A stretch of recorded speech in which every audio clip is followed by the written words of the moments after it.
that yeah, I'm Joe, Joseph Petonakut. I'm from Wicomico on Manitoulin Island, and I started to learn about medicine. Started to learn about plant-based medicine probably about 10 years ago.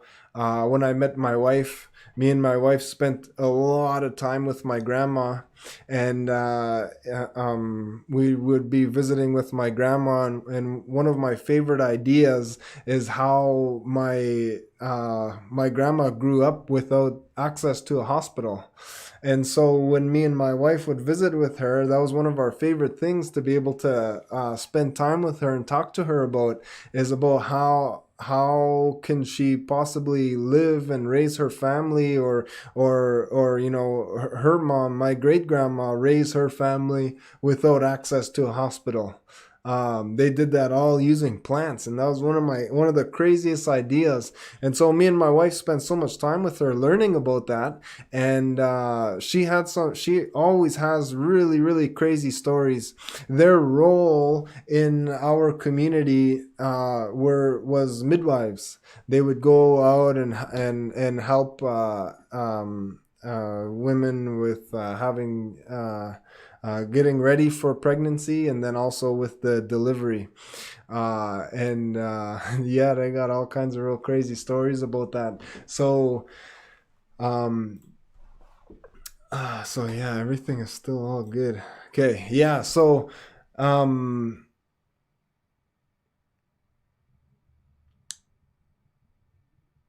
one of the craziest ideas that we ever got from her, and from every other medicine person that we learned from. So we got all of this inspiration and motivation from my grandma, and a lot of knowledge. And then what we did with that is we started visiting around with other people who knew about medicine, and people who even practiced it professionally, and people who have dedicated their lives to learning with it. We were spending so much time with everybody, and and what we realized is that everyone was pretty well all saying the same thing, and so um, we we sort of consolidated all of those stories and that everybody has. And one of the most fascinating ideas is that the community that they remember, the community that my grandma remembers, and the way that everybody used to talk about what life was like, the way that my grandma's elders would speak, is that the community was without chronic disease. There was no diabetes, there was no cancer, and the way that people are aging now, that's not the way that it used to be. The way that it used to be is that you used to be like 90 years old. Some people would even be over 100 years old, and they would still be putting away like 15 cords of wood for the winter, or they'd still be tilling with horses, plowing their garden with horses. Um, uh, um, like 2 acres of vegetable gardens, and doing like really intense, hard physical labor, well into their 90s, and then even when they're over 100 years old. And she would always make these jokes. Well, I guess everybody always made these jokes about how, if you ever met, if you ever got anybody who is super old, if you ever got them mad, you were still really really scared, physically, because they could just wreck you. And that was always one of my favorite ideas, because now when we look at aging and we look at chronic disease, we could probably expect to have diabetes by the time we're 50. Even if we are, watching what we eat a little bit, we could expect to have diabetes when we're 50, and we should be expecting autoimmune diseases, and we should be it's like all of these health consequences, all of these negative health consequences, is just an expectation. It's just something that's going to happen. And as you age, this is what's going to happen. As you age, you're going to become very frail, and you're not going to be able to,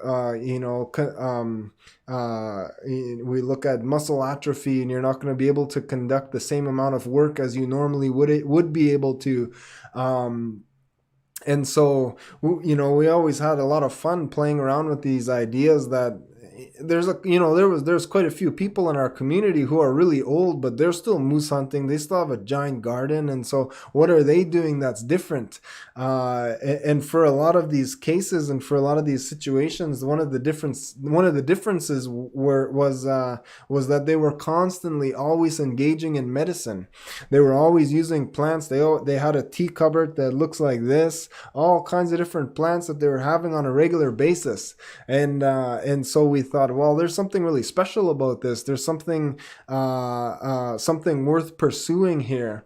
And so it's been we took it upon ourselves to just learn anything and everything that we could from my grandma, and then from all of our other medicine knowledge holders. Well, not all, but as many as we can, to be able to learn about as much medicine as we could, and then everything just sort of snowballed from there. Once people started to realize we were learning and we were going out into the forest and we were finding these things, finding all of the medicine and harvesting it, providing it for my grandma, and then also having it available, for people to just come get. We sort of turned into that sort of resource.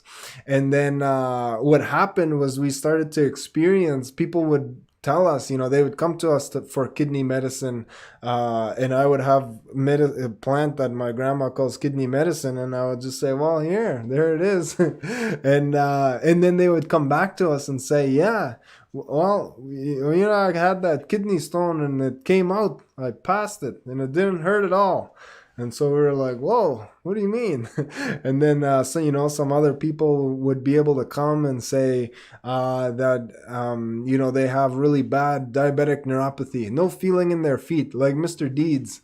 And so we'd give them tamarack, we'd give them the medicine that they needed, and then they would come back a couple days later with feeling throughout their entire foot, sensation throughout their entire foot. And so we were getting these experiences, and we were like, whoa, man, this medicine is really working. And it's really being able to help heal all of these really crazy chronic conditions. And so we started to really focus on making sure everyone was getting medicine. And then we realized right away that, maybe it's not just being the provider.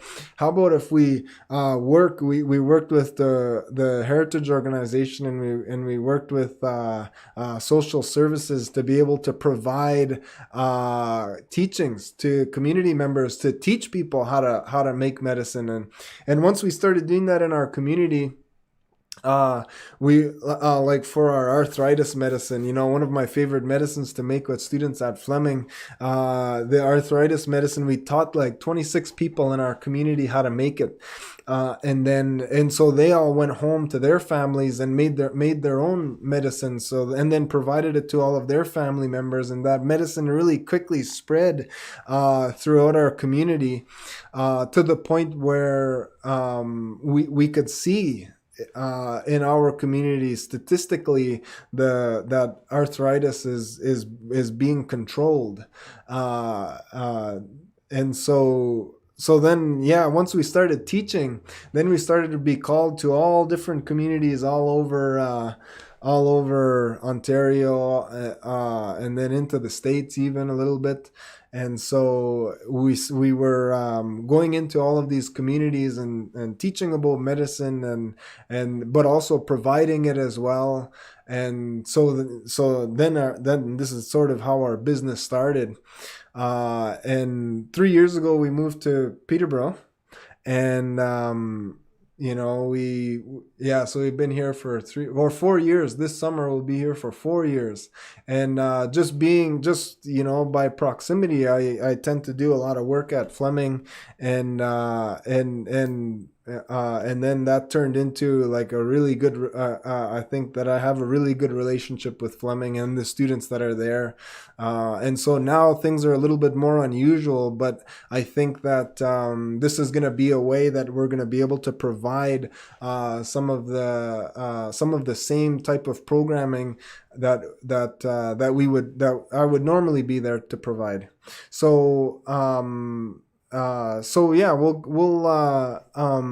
of the things that, I mean, this is what I want to do. I want to be able to take you on different medicine walks. I want to be able to have like some pre-recorded content to be able to just share as a part of the stream, and then I want to be able to and then I want to be able to um, show you how to make different things. And I want to focus on, some of the easy things, some of the medicines, some of the plants that are incredibly abundant, that are very easy to find, very easy to identify, and then hopefully give you enough information and enough knowledge that you could be able to be doing it on your own.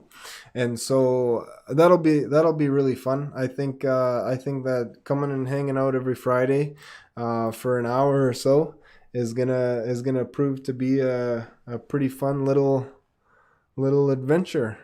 And so maybe we could just leave it there for now, to be able to just introduce the idea, like who I am and where I came from, who I learned from, and how everything started, and then start.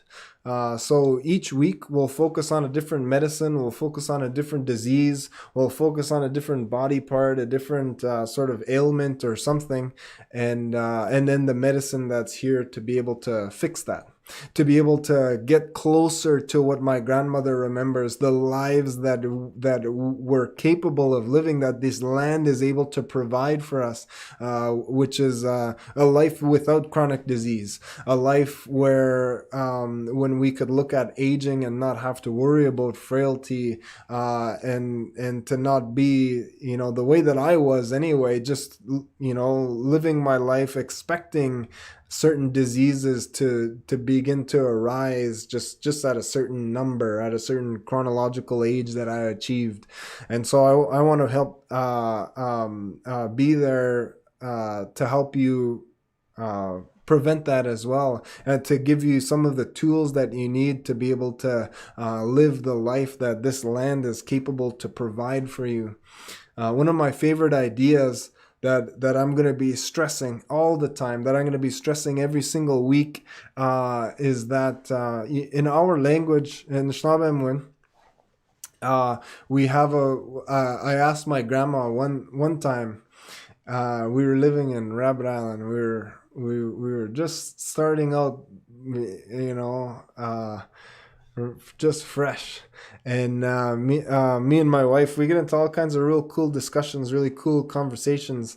And I asked my wife one time, out of one really cool conversation I was having with my wife one time, we asked my grandma, how would you say knowledge in Anishinaabe? Because I'm not fluent, so I do not know. And my grandma, she's like this resource person for language. Everybody would always go to her to learn as much as to learn how to say words, old words, or make up new words. She was like that person, and so she was that person for us. And so we asked her, whenever we have questions, we ask her. And so we asked her one time, how do you say knowledge? How do you say knowledge in Anishinaabe? And she said what the same thing she always says. She says, give me some time, I'll think about that. She never liked to answer anything super fast right away. She didn't want to be, I don't know how to say, she didn't want to, she really didn't want to be wrong, wants to make sure she thinks about everything before she answers. And then that question, she took real long. So 2 weeks later, she called, we had like a little Motorola flip phone Razr, and we had one windowsill where it had signal, so that's where it always sat. And it was a cold windowsill, so it always had to be plugged in, and you couldn't move from it. And so she called, and we ran to the phone. Mama, it says. And then we opened it, hey, and she says, "Oh, I have an answer for your question." And I thought, oh man, you asked me how to say knowledge. And I thought, oh, yeah, we asked that so long ago. And she really wanted to take a long time to think about that. And so she said, Oadzowin. Oadzowin is knowledge. That's how we would say it in the Anishinaabe language. And so he said, "Oh, okay, Oadsoen, Oadsoen." And then we chatted about whatever. But after me and my wife were chatting about that word, and then what we realized, or what I realized, is that Oadsoen is a root word. It's a root word for so many different words, and so in the Anishinaabe language, every sound has a different meaning. Every sound means something else. And one of the things that I was taught is that the my last name, Pirawanakut, means, or the way that we would say this is Bidankut. Bidankut is talking about clouds. Ankut is a cloud, and you could talk about clouds all day. Ankut, Ankut, Ankut, Ankut, or whatever. But when you put a B on the beginning of that word and make it Bidankut, this is a cloud that you could see. It's a cloud that's coming in. And so whenever you see a B sound in the beginning of a word, that's what it does. It makes it physically present. It makes it so that it's standing right in front of you and coming towards you. And so um, um, uh, when you take Oadsuin, our word for knowledge, and you put a B sound in the beginning of it and you make it Bimadzuin, this becomes knowledge that you can see, knowledge that's right in front of you, and knowledge that's physically present. And so Bimadzuin is also a word that we use to describe life. Life is Bimadzuin. And so life is knowledge that you could see. And what my grandma would always, when we took that to her, this idea that Oadsoin is a root word to so many other words, knowledge is needed to be able to describe or to be able to say all of these different things. We were visiting with her about this idea that me and my wife were wrestling around with. It is a really neat idea that life is just knowledge that you could see. And so we asked her, we said, well, then we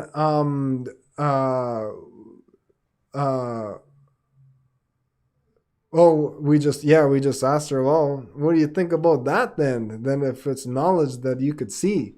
And she said, yeah. And then you know what that means? No one is actually alive.